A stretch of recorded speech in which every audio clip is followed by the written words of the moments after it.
curl up ang aming lesson. Ayan. Partial curl up yung mga bata.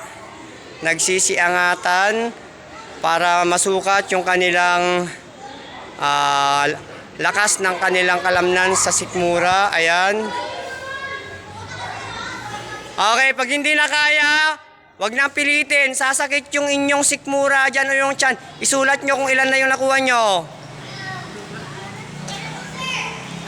Okay na? Okay. Anong tawag natin sa ginawa natin ngayon? Partial curl up. Okay. Ano ang sinukat natin? Ang tatag ng ating kalamnan ng tiyan. Ano yung number 3? Good morning mga guys. Ang ginagawa po namin ngayon ay yung tinatawag nilang stork stand test. Ayan. Wala na si